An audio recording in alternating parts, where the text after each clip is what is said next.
ಓಂ ಶಾಂತಿ.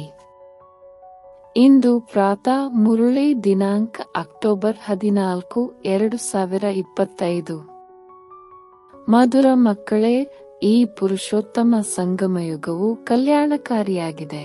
ಇದರಲ್ಲಿಯೇ ಪರಿವರ್ತನೆಯಾಗುತ್ತದೆ. ನೀವು ಕನಿಷ್ಠರಿಂದ ಉತ್ತಮ ಪುರುಷರಾಗುತ್ತೀರಿ. ಪ್ರಶ್ನೆ: ಈ ಜ್ಞಾನ ಮಾರ್ಗದಲ್ಲಿ ಯಾವ ಮಾತನ್ನು ಆಲೋಚಿಸುವ ಹಾಗೂ ಹೇಳುವುದರಿಂದ ಎಂದೂ ಉನ್ನತಿಯಾಗಲು ಸಾಧ್ಯವಿಲ್ಲ?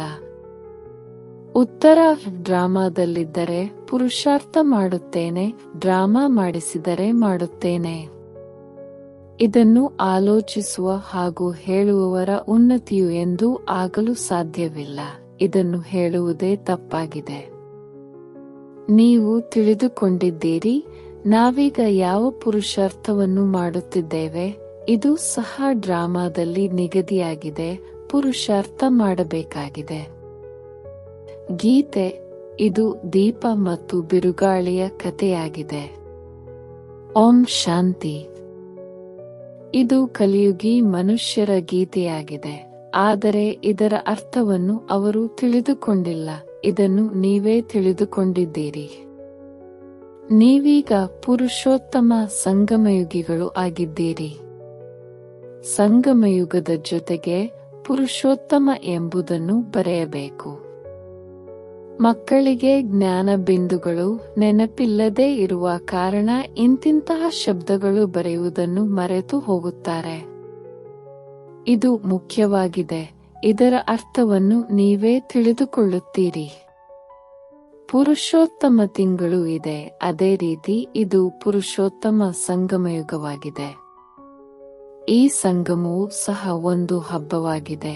ಈ ಹಬ್ಬವು ಎಲ್ಲದಕ್ಕಿಂತ ಶ್ರೇಷ್ಠವಾಗಿದೆ. ನಾವೀಗ ಪುರುಷೋತ್ತಮರಾಗುತ್ತಿದ್ದೇವೆ ಎಂದು ನಿಮಗೆ ತಿಳಿದಿದೆ. ಉತ್ತಮರಿಗಿಂತ ಉತ್ತಮ ಪುರುಷ ಸಾಹುಕಾರರಿಗಿಂತಲೂ ನಂಬರ್ 1 ಸಾಹುಕಾರರೆಂದು ಲಕ್ಷ್ಮೀನಾರಾಯಣರಿಗೆ ಹೇಳುತ್ತಾರೆ. ಮತ್ತೆ ಶಾಸ್ತ್ರಗಳಲ್ಲಿ ಮಹಾಪ್ರಳಯವಾಯಿತು. ನಂಬರ್ 1 ಶ್ರೀಕೃಷ್ಣನು ಆಲದ ಎಲೆಯ ಮೇಲೆ ತೇಲಿ ಬಂದನೆಂದು ತೋರಿಸುತ್ತಾರೆ. ಈಗ ನೀವೇನು ಹೇಳುವಿರಿ? ನಂಬರ್ 1 ಈ ಶ್ರೀಕೃಷ್ಣನಾಗಿದ್ದಾನೆ, ಇವನಿಗೆ ಶ್ಯಾಮ ಸುಂದರನೆಂದು ಹೇಳುತ್ತಾರೆ. ಬೆರಳನ್ನು ಚೀಪುತ್ತಾ ಬಂದನೆಂದು ತೋರಿಸುತ್ತಾರೆ. ವಾಸ್ತವದಲ್ಲಿ ಮಗುವು ಗರ್ಭದಲ್ಲಿಯೇ ಇರುತ್ತದೆ ಅಂದಾಗ ಮೊಟ್ಟ ಮೊದಲು ಜ್ಞಾನ ಸಾಗರನಿಂದ ಹೊರಬಂದ ಉತ್ತಮ ಪುರುಷನು ಶ್ರೀಕೃಷ್ಣನಾಗಿದ್ದಾನೆ. ಜ್ಞಾನ ಸಾಗರನಿಂದ ಸ್ವರ್ಗದ ಸ್ಥಾಪನೆಯಾಗುತ್ತದೆ. ಅದರಲ್ಲಿ ನಂಬರ್ 1 ಪುರುಷೋತ್ತಮನು ಈ ಶ್ರೀಕೃಷ್ಣನಾಗಿದ್ದಾನೆ ಮತ್ತು ತಂದೆಯು ಜ್ಞಾನ ಸಾಗರನಾಗಿದ್ದಾರೆ. ನೀರಿನ ಸಾಗರವಲ್ಲ, ಪ್ರಳಯವೂ ಆಗುವುದಿಲ್ಲ. ಕೆಲವು ಮಕ್ಕಳು ಹೊಸಬರು ಬರುತ್ತಾರೆಂದರೆ ಮತ್ತೆ ಹಳೆಯ ಮಾತುಗಳನ್ನೇ ತಂದೆಯು ಪುನರಾವರ್ತಿಸಬೇಕಾಗುತ್ತದೆ. ಸತ್ಯ, ತ್ರೇತ, ದ್ವಾಪರ, ಕಲಿಯುಗ, ಈ 4 ಯುಗಗಳಿವೆ. 5ನೇ ಯುಗವು ಈ ಪುರುಷೋತ್ತಮ ಸಂಗಮ ಯುಗವಾಗಿದೆ. ಈ ಯುಗದಲ್ಲಿ ಮನುಷ್ಯರು ಪರಿವರ್ತನೆಯಾಗುತ್ತಾರೆ, ಕನಿಷ್ಠರಿಂದ ಸರ್ವೋತ್ತಮರಾಗುತ್ತಾರೆ. ಹೇಗೆ ಶಿವ ತಂದೆಗೂ ಸಹ ಪುರುಷೋತ್ತಮ ಅಥವಾ ಸರ್ವೋತ್ತಮನೆಂದು ಹೇಳುತ್ತಾರಲ್ಲವೇ? ಅವರು ಪರಮ ಆತ್ಮ ಅಂದರೆ ಪರಮಾತ್ಮನಾಗಿದ್ದಾರೆ. ಮತ್ತೆ ಪುರುಷರಲ್ಲಿ ಉತ್ತಮರು ಈ ಲಕ್ಷ್ಮೀನಾರಾಯಣರಾಗಿದ್ದಾರೆ. ಅವರನ್ನು ಆ ರೀತಿ ಮಾಡಿದವರು ಯಾರು? ಇದನ್ನು ನೀವು ಮಕ್ಕಳೇ ತಿಳಿದುಕೊಂಡಿದ್ದೀರಿ. ಮಕ್ಕಳಿಗೂ ಸಹ ಅರ್ಥವಾಗಿದೆ. ಈ ಸಮಯದಲ್ಲಿ ನಾವು ಇವರಂತೆ ಆಗಲು ಪುರುಷಾರ್ಥ ಮಾಡುತ್ತಿದ್ದೇವೆ. ಪುರುಷಾರ್ಥವೇನು ದೊಡ್ಡದಿಲ್ಲ, ಬಹಳ ಸಹಜವಾಗಿದೆ. ಕಲಿಯುಗದವರು ಸಹ ಅಬಲೆಯರು, ಕುಬ್ಜೆಯರಿದ್ದಾರೆ. ಯಾರು ಸ್ವಲ್ಪವೂ ವಿದ್ಯಾವಂತರಲ್ಲ, ಅವರಿಗಾಗಿ ತಂದೆಯು ಎಷ್ಟು ಸಹಜವಾಗಿ ತಿಳಿಸಿಕೊಡುತ್ತಾರೆ. ಅಹಮದಾಬಾದಿನಲ್ಲಿ ಒಬ್ಬ ಸಾಧು ಹೇಳುತ್ತಿದ್ದರು, ನಾನು ಏನನ್ನೂ ತಿನ್ನುವುದಿಲ್ಲ, ಕುಡಿಯುವುದಿಲ್ಲವೆಂದು. ಒಳ್ಳೆಯದು, ಪೂರ್ಣಾಯಸ್ಸು ತಿನ್ನುವುದಿಲ್ಲ, ಕುಡಿಯುವುದಿಲ್ಲ ಎಂದರೆ ಮತ್ತೇನು? ಪ್ರಾಪ್ತಿಯಂತೂ ಇಲ್ಲವಲ್ಲವೇ? ವೃಕ್ಷಕ್ಕೂ ಸಹ ಆಹಾರವು ಸಿಗುತ್ತದೆಯಲ್ಲವೇ? ನೀರು, ಗೊಬ್ಬರ ಇತ್ಯಾದಿ ಸ್ವಾಭಾವಿಕವಾಗಿ ಅದಕ್ಕೆ ಸಿಗುತ್ತದೆ. ಅದರಿಂದ ವೃಕ್ಷವು ವೃದ್ಧಿ ಹೊಂದುತ್ತದೆ. ಹಾಗೆಯೇ ಅವರು ಸಹ ಯಾವುದೋ ರಿದ್ದಿ ಸಿದ್ಧಿಯನ್ನು ಪಡೆದಿರಬೇಕು. ಹೀಗೆ ಅನೇಕರಿರುತ್ತಾರೆ, ಬೆಂಕಿಯಲ್ಲಿ ನೀರಿನಲ್ಲಿ ಹೊರಟು ಹೋಗುತ್ತಾರೆ. ಇದರಿಂದ ಬಲೆ ಲಾಭವಾದರೂ ಏನು?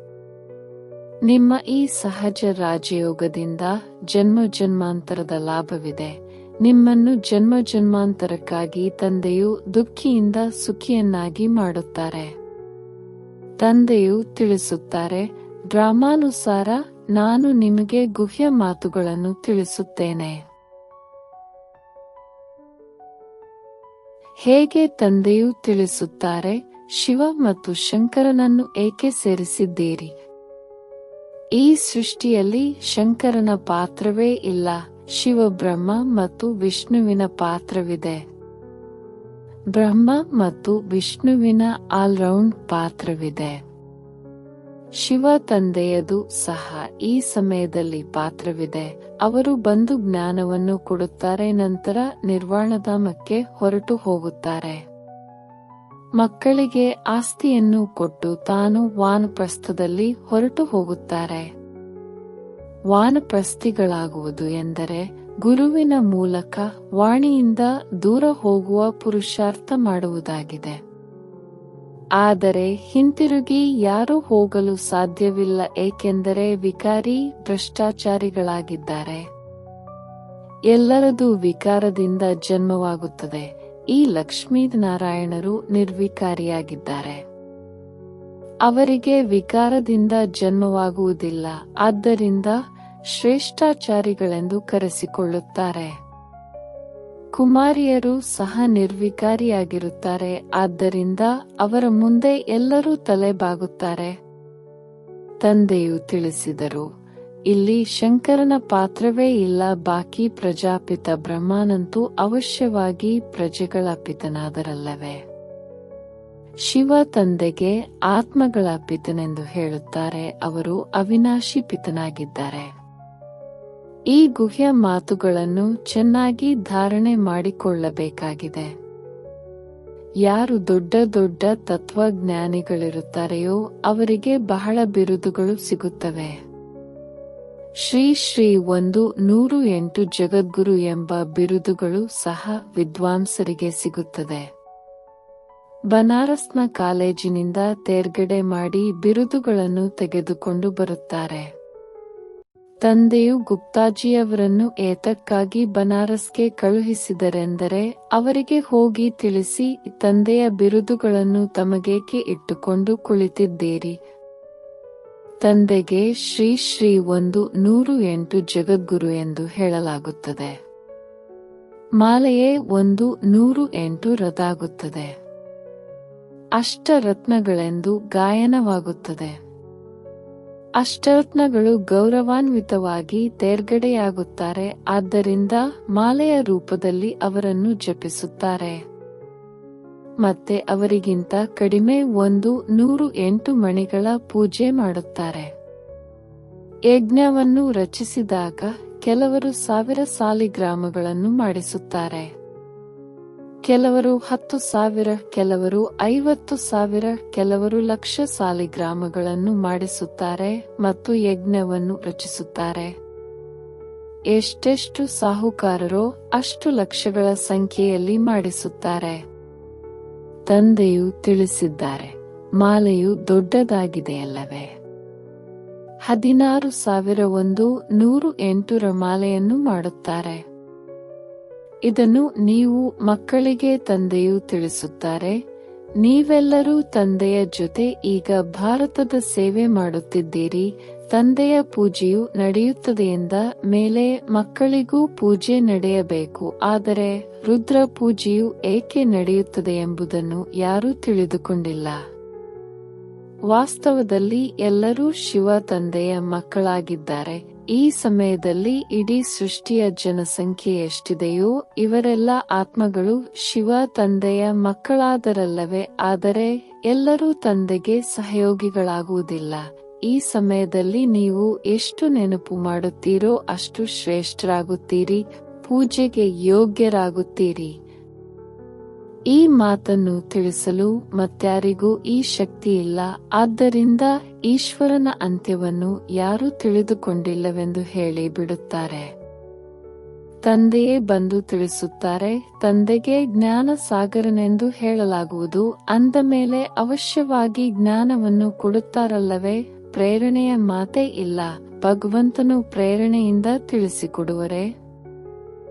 ಅವರ ಬಳಿ ಸೃಷ್ಟಿಯ ಆದಿ ಮಧ್ಯಾಂತ್ಯದ ಜ್ಞಾನವಿದೆ. ಅದನ್ನು ನೀವು ಮಕ್ಕಳಿಗೆ ತಿಳಿಸುತ್ತಾರೆ. ಇದಂತೂ ನೀವು ಮಕ್ಕಳಿಗೆ ನಿಶ್ಚಯವಿದೆ. ನಿಶ್ಚಯವಿದ್ದರೂ ಸಹ ಮತ್ತೆ ತಂದೆಯನ್ನು ಮರೆತು ಹೋಗುತ್ತಾರೆ. ತಂದೆಯ ನೆನಪೇ ವಿದ್ಯೆಯ ಸಾರವಾಗಿದೆ. ನೆನಪಿನ ಯಾತ್ರೆಯಿಂದ ಕರ್ಮಾತೀತ ಸ್ಥಿತಿಯನ್ನು ಪಡೆಯುವುದರಲ್ಲಿ ಪರಿಶ್ರಮವಾಗುತ್ತದೆ. ಇದರಲ್ಲಿಯೇ ಮಾಯೆಯ ವಿಘ್ನಗಳು ಬರುತ್ತವೆ. ವಿದ್ಯೆಯಲ್ಲಿ ಇಷ್ಟೊಂದು ವಿಘ್ನಗಳು ಬರುವುದಿಲ್ಲ. ಶಂಕರನು ಕಣ್ಣು ತೆರೆದಾಗ ವಿನಾಶವಾಗುತ್ತದೆ ಎಂದು ಹೇಳುತ್ತಾರೆ. ಹೀಗೆ ಹೇಳುವುದು ಸಹ ಸರಿಯಲ್ಲ. ತಂದೆಯು ತಿಳಿಸುತ್ತಾರೆ, ನಾನು ವಿನಾಶ ಮಾಡಿಸುವುದಿಲ್ಲ, ಶಂಕರನು ಮಾಡುವುದಿಲ್ಲ. ಇದು ತಪ್ಪಾಗಿದೆ. ದೇವತೆಗಳು ಪಾಪ ಮಾಡುವರೆ? ಈಗ ಶಿವ ತಂದೆಯು ಈ ಮಾತುಗಳನ್ನು ತಿಳಿಸುತ್ತಾರೆ. ಆತ್ಮಕ್ಕೆ ಈ ಶರೀರವು ರಥವಾಗಿದೆ. ಪ್ರತಿಯೊಂದು ಆತ್ಮವು ತನ್ನ ರಥದಲ್ಲಿ ಸವಾರಿಯಾಗಿದೆ. ತಂದೆಯು ತಿಳಿಸುತ್ತಾರೆ, ನಾನು ಇವರ ಶರೀರವನ್ನು ಲೋನ್ ಆಗಿ ಪಡೆಯುತ್ತೇನೆ. ಆದ್ದರಿಂದ ನನ್ನದು ದಿವ್ಯ ಅಲೌಕಿಕ ಜನ್ಮವೆಂದು ಹೇಳಲಾಗುತ್ತದೆ. ಈಗ ನಿಮ್ಮ ಬುದ್ಧಿಯಲ್ಲಿ 84 ಜನ್ಮಗಳ ಚಕ್ರವಿದೆ. ನಾವೀಗ ಮನೆಗೆ ಹೋಗುತ್ತೇವೆ, ನಂತರ ಸ್ವರ್ಗದಲ್ಲಿ ಬರುತ್ತೇವೆಂದು ನಿಮಗೆ ತಿಳಿದಿದೆ. ತಂದೆಯು ಬಹಳ ಸಹಜ ಮಾಡಿ ತಿಳಿಸಿಕೊಡುತ್ತಾರೆ. ಇದರಲ್ಲಿ ಹೃದಯಾಘಾತವಾಗಬಾರದು. ಬಾಬಾ, ನಾವು ವಿದ್ಯಾವಂತರಲ್ಲ, ನಮಗೆ ಬಾಯಿ ತಿರುಗುವುದಿಲ್ಲವೆಂದು ಹೇಳುತ್ತಾರೆ. ಆದರೆ ಈ ರೀತಿಯಂತೂ ಆಗುವುದಿಲ್ಲ. ಬಾಯಿಯು ಅವಶ್ಯವಾಗಿ ತಿರುಗುತ್ತದೆ. ಊಟ ಮಾಡುತ್ತೀರೆಂದರೆ ಬಾಯಿ ಅಲುಗಾಡುತ್ತದೆಯಲ್ಲವೇ? ನಮಗೆ ಮಾತನಾಡುವುದೇ ಬರುವುದಿಲ್ಲವೆಂದು ಹೇಳಲು ಸಾಧ್ಯವಿಲ್ಲ. ತಂದೆಯು ಬಹಳ ಸಹಜವಾಗಿ ತಿಳಿಸಿಕೊಟ್ಟಿದ್ದಾರೆ.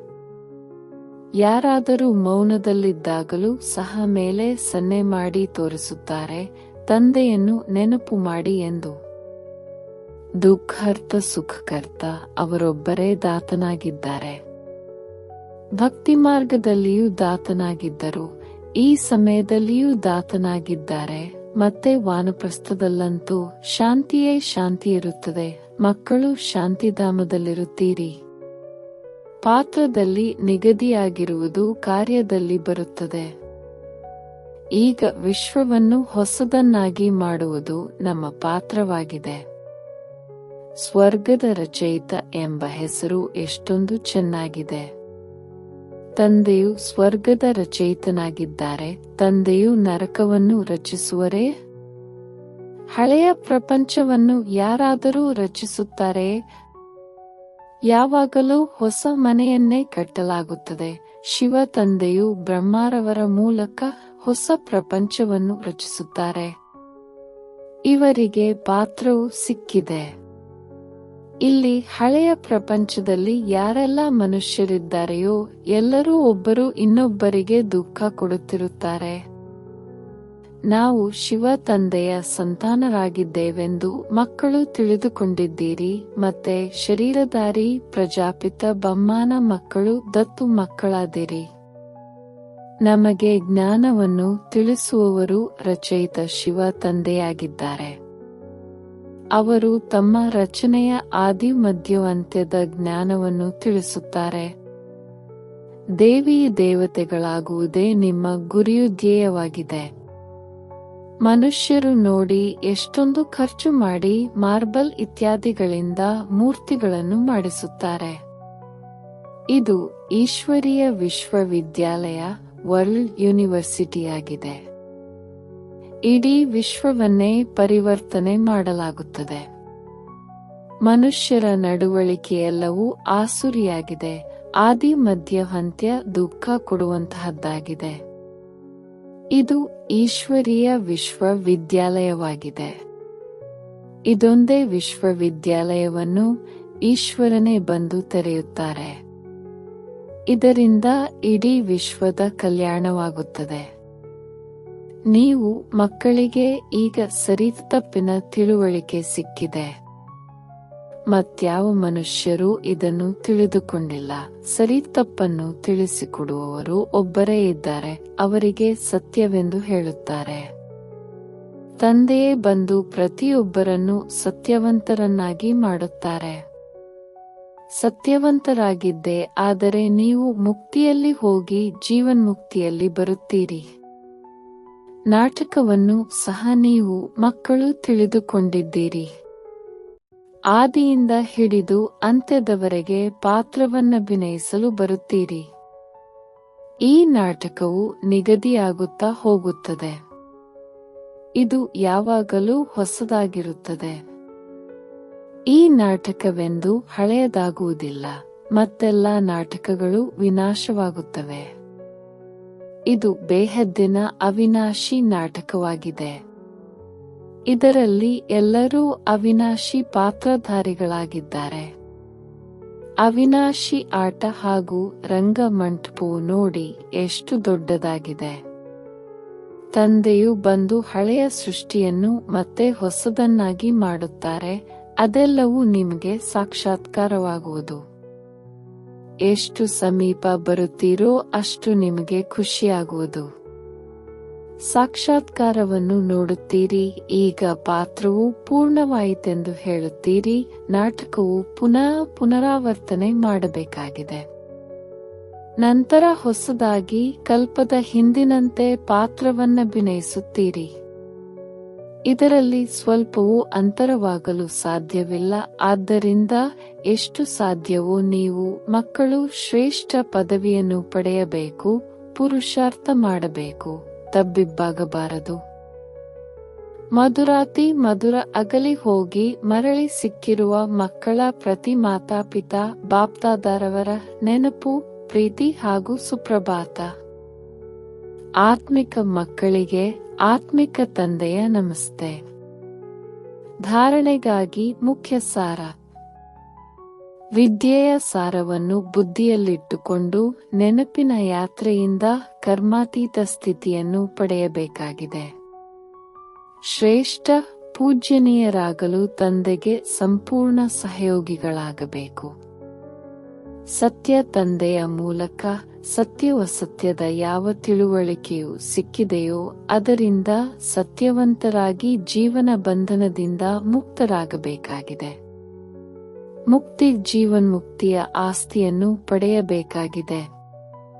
ವರದಾನ: ಒಬ್ಬರಿಗೊಬ್ಬರಲ್ಲಿ ಸ್ನೇಹವನ್ನು ಕೊಟ್ಟು ತೆಗೆದುಕೊಳ್ಳುವುದರ ಮೂಲಕ ಸರ್ವರನ್ನೂ ಸಹಯೋಗಿಗಳನ್ನಾಗಿ ಮಾಡುವಂತಹ ಸಫಲತಾ ಮೂರ್ತಿ ಭವ. ಈಗ ಜ್ಞಾನ ಕೊಡುವಂತಹ ಮತ್ತು ತೆಗೆದುಕೊಳ್ಳುವಂತಹ ಸ್ಟೇಜ್ ಪಾಸ್ ಮಾಡಿದಿರಿ. ಈಗ ಸ್ನೇಹ ಕೊಟ್ಟು ತೆಗೆದುಕೊಳ್ಳುವುದನ್ನು ಮಾಡಿ. ಯಾರೇ ಎದುರಿಗೆ ಬಂದರೂ, ಸಂಬಂಧದಲ್ಲಿ ಬಂದರೂ ಆಗ ಅವರಿಗೆ ಸ್ನೇಹ ಕೊಡಿ ಮತ್ತು ತೆಗೆದುಕೊಳ್ಳಿರಿ. ಇದಕ್ಕೆ ಹೇಳಲಾಗುವುದು ಸರ್ವರ ಸ್ನೇಹಿ ಅಥವಾ ಲವ್ಲಿ. ಜ್ಞಾನದಾನ ಅಜ್ಞಾನಿಗಳಿಗೆ ಮಾಡಬೇಕು. ಆದರೆ ಬ್ರಾಹ್ಮಣ ಪರಿವಾರದಲ್ಲಿ ಈ ದಾನದ ಮಹಾದಾನಿಯಾಗಿ ಸಂಕಲ್ಪದಲ್ಲಿಯೂ ಸಹ ಯಾರ ಪ್ರತಿಯಾದರೂ ಸ್ನೇಹದ ಬದಲು ಬೇರೆ ಯಾವುದೂ ಉತ್ಪತ್ತಿಯಾಗಬಾರದು. ಯಾವಾಗ ಎಲ್ಲರ ಪ್ರತಿ ಸ್ನೇಹವಾಗಿ ಬಿಡುವುದು ಆಗ ಸ್ನೇಹದ ಪ್ರತಿಕ್ರಿಯೆ ಸಹಯೋಗವಾಗುವುದು ಮತ್ತು ಸಹಯೋಗದ ಫಲಿತಾಂಶ ಸಫಲತೆ ಪ್ರಾಪ್ತಿಯಾಗುವುದು. ಸ್ಲೋಗನ್: 1 ಸೆಕೆಂಡ್ನಲ್ಲಿ ವ್ಯರ್ಥ ಸಂಕಲ್ಪಗಳ ಮೇಲೆ ಫುಲ್ ಸ್ಟಾಪ್ ಹಾಕಿ ಬಿಡಿ. ಇದೇ ತೀವ್ರ ಪುರುಷಾರ್ಥವಾಗಿದೆ. ಮಾತೇಶ್ವರಿಜಿಯವರ ಅಮೂಲ್ಯ ಮಹಾವಾಕ್ಯ: ಮುಕ್ತಿ ಮತ್ತು ಮೋಕ್ಷ. ಇತ್ತೀಚೆಗೆ ಮನುಷ್ಯ ಮುಕ್ತಿಯನ್ನೇ ಮೋಕ್ಷವೆಂದು ಹೇಳುತ್ತಾರೆ. ಅವರು ಈ ರೀತಿ ತಿಳಿಯುತ್ತಾರೆ, ಯಾರು ಮುಕ್ತಿ ಪಡೆಯುತ್ತಾರೆ ಅವರು ಜನನ ಮರಣದಿಂದ ಬಿಡಿಸಿಕೊಳ್ಳುತ್ತಾರೆ ಎಂದು. ಆ ಜನರು ಜನನ ಮರಣದಲ್ಲಿ ಬರದೇ ಇರುವುದು, ಅದನ್ನೇ ಶ್ರೇಷ್ಠ ಪದವಿ ಎಂದು ತಿಳಿಯುತ್ತಾರೆ, ಅದೇ ಪ್ರಾರಬ್ಧ ಎಂದು ತಿಳಿಯುತ್ತಾರೆ. ಜೀವನ್ಮುಕ್ತಿ ಎಂದು ಅದಕ್ಕೆ ತಿಳಿಯುತ್ತಾರೆ. ಜೀವನದಲ್ಲಿರುತ್ತಾ ಒಳ್ಳೆಯ ಕರ್ಮ ಮಾಡುತ್ತಾರೆ, ಹೇಗೆ ಧರ್ಮಾತ್ಮರಿರುತ್ತಾರೆ ಅವರನ್ನು ಜೀವನ್ಮುಕ್ತರು ಎಂದು ತಿಳಿಯುತ್ತಾರೆ. ಬಾಕಿ ಕರ್ಮ ಬಂಧನದಿಂದ ಮುಕ್ತವಾಗುವುದು ಕೋಟಿಯಲ್ಲಿ ಕೆಲವರಿಗೆ ಮಾತ್ರ ಸಿಗುತ್ತೆ ಎಂದು ತಿಳಿದಿದ್ದಾರೆ. ಈಗ ಇದಾಗಿದೆ ಅವರದೇ ಆದ ಮತ.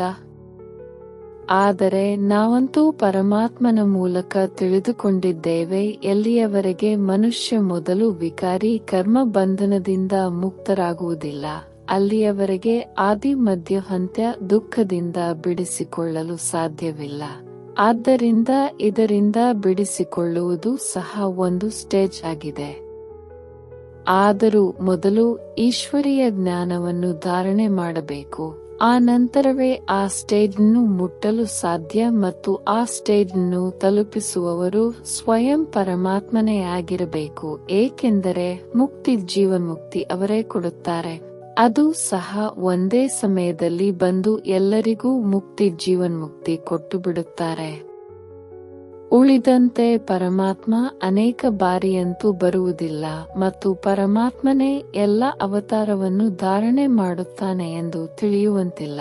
ಓಂ ಶಾಂತಿ. ಅವ್ಯಕ್ತ ಸೂಚನೆ.